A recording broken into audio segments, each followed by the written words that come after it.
Yeah, I had a second of time on my hands, so I just wanted to show. It looks like he repaired this engine properly. It's not leaking oil. It's not leaking anything. It's running good. I had to adjust the idle down just a bit, just a hair. I drained out the old gas to be safe. I put a new air filter on. That's low speed. I'd like it to go a little lower, but these engines, you can't get them down too much lower. Otherwise, they just stall out. But I'm not seeing any leaking. See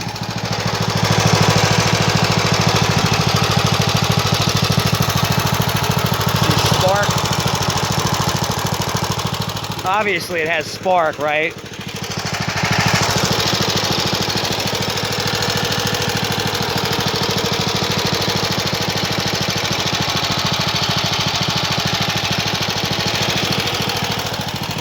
Alright, so I'm not seeing any leaking out of the sump. The valve cover, that's still kind of sketchy. This stuff right here, see how soft it's getting? That's no good. I am probably going to go ahead and pop that off and put real RTV, not whatever this stuff is. This is like wood filler. That's what I think this is, wood filler. It's getting soft, so that would eventually cause an oil leak. Yeah, there's oil on there. A little bit of oil there. So the only place it might be leaking oil is from the valve cover. I'm going to fix that right now.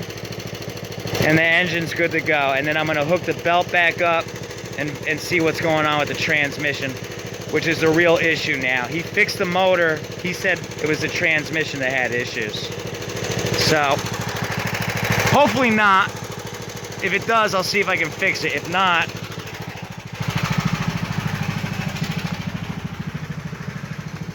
got this one right here. I sold this one for $170 plus the shipping.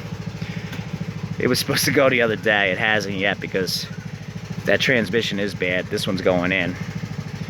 So, but hopefully it's not even that complicated.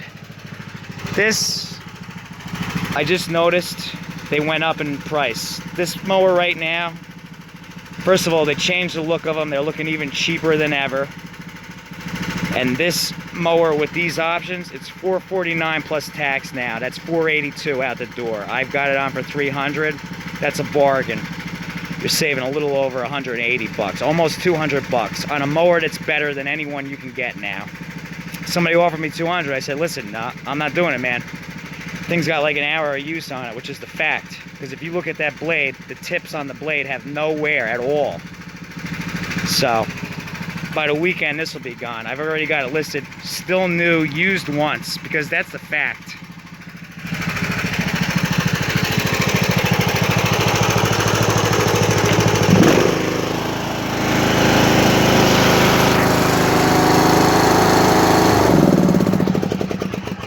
Yeah, these newer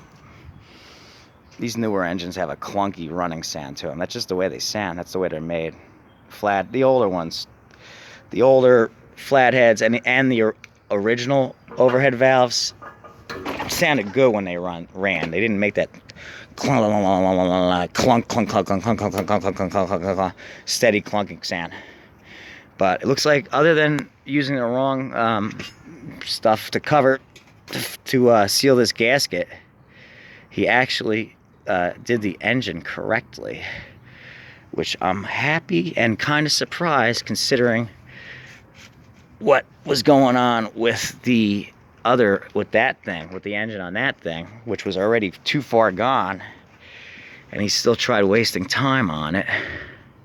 But yeah, this got to come off. I got to put some of the right stuff, RTV sealant. Because that's the only place I can see possible oil. I'm not seeing any in the back. I'm not seeing any anywhere else. I wiped it all off from when it was on there. I don't know what happened when it originally had oil all over it. I assumed the sump was leaking, but I'm seeing no evidence of it, and I've been running it now for a good 15-20 minutes. So that means the good news is the only thing I have to do now here with the engine is seal that valve cover up better. And then that's it. It's got fresh oil in it. It's got a new air filter. Spark plug's good. It's got fresh gas now, a new fuel line. Oh yeah, the fuel line that was on it. I'm out of these. These are the better filters. These have a metal screen in them. I prefer these over the paper ones. They make these clear too. They make these in a clear so that you can see inside them. There was grass inside of here and part of the line. I'm out of these filters, so I just ran a line, a straight line, which is fine. It's not the end of the world. You know, it just means it's not going to filter anything that you might get in the tank. But you know what? A lot of these engines don't run with filters. Never had. DOM, April 2018. 4 years old. I don't know when he bought it exactly. That's when the engine was built. You figure it probably went on the machine a month later. He probably bought the machine in the summer of 2018, right? And it failed in the fall 2018, which means he literally only got 3 years out of it before he had to open this engine up. But the transmission going bad after 3 years only, I don't know. I just can't see it, but it's possible. If so, it's sad. But he did have a very large property. So you're working one of these CVTs. Let me show it real quick. So here's the actual trans, and then this piece bolts by itself over right here, and then the belt wraps around. I don't know if I showed this already. When this goes up, it squeezes the belt. The harder it squeezes the belt, the faster it goes. That's how they work. That's kind of how like a mini bike works, go-karts. It's like a torque converter. It's basically, you know, similar, very similar. So I've got the stuff I need if I need to replace it out. If not, that goes for the 170 I sold it for. Now you see how this is all rusted up? I'm gonna sand these down and then put grease on them before I put this to use, and also even before I ship it out. And the brake at the moment is frozen. That's simple. As long as these steel bolts don't get frozen into the aluminum, you just take these two bolts off. This whole assembly comes right out, and there's just two pins. You can see them back there. 1, 2. They get frozen into the aluminum. All you gotta do is punch them out very carefully, and then what you do with them is you put them against the grinder, shave off the rust, and then, you know, put a little lubricant on them, and then put them back in so they can move freely. And then when this brake rod pushes this forward, it moves those pins to apply this brake, which right now is stuck because those pins are stuck in the locked braked position. And that's how simple it is, and that's how it works on all transmissions, all manuals for sure. Hydros, do they have the same brake? I think even hydros use this type of brake too. I would have to double check. I don't have an actual hydro right here right now, but like I said, this isn't a real hydro. This is a CVT torque converter type thing where, you know, there's no actual hydrostatic pump or anything. It's just a transmission with a belt that applies more pressure to add speed. That's all it is. So it's not a hydro. So on these, typically if you see F and R, it's got one of them. And also when they're up in, they're a big pain in the ass to change the belt. So if you see one like this, I highly recommend you don't get it. If you do, I can tell you right now, it's a job to change them belts out. I haven't had to do it yet. I had one machine that was close. It was still going, so I left it alone. But these are the most difficult units to change a belt on. Now, the higher end MTDs will have an actual hydro. Some of them still use this type of F&R looking thing. But down below would be an actual, you know, hydro gear transmission. I had a white Outdoor last year that I sold for $900. It happened to be like a little neighborhood of Trenton, like right outside of the main area of Trenton, like a little neighborhood. So I sold that one for 900, and then I had a Scots that I also sold for 900 like the week later. But this one I expect to get 1200 for, because it's so damn new and so clean. These typically go for 1600 plus tax. Start adding tax. 7 times 16, right? You're at almost what, 1700 by then, 1700 something. So 1200, you're still saving 500 on machine like new, basically. That's why whoever buys that saving $182, almost 200 bucks now, and that's a better unit. Better unit just because the design of it. And now, like the newer ones, they're getting even cheaper looking. And that one's even better because of that motor. So I figured I'd fill you in on that. I know I wasn't really gonna make videos, but I just wanted to show that the engine looks like he actually did that correctly. Now we got to find out what's going on with this transmission. He has this one bolt loose already, and then I don't know, I think he has the belts just wrapped down out of the way.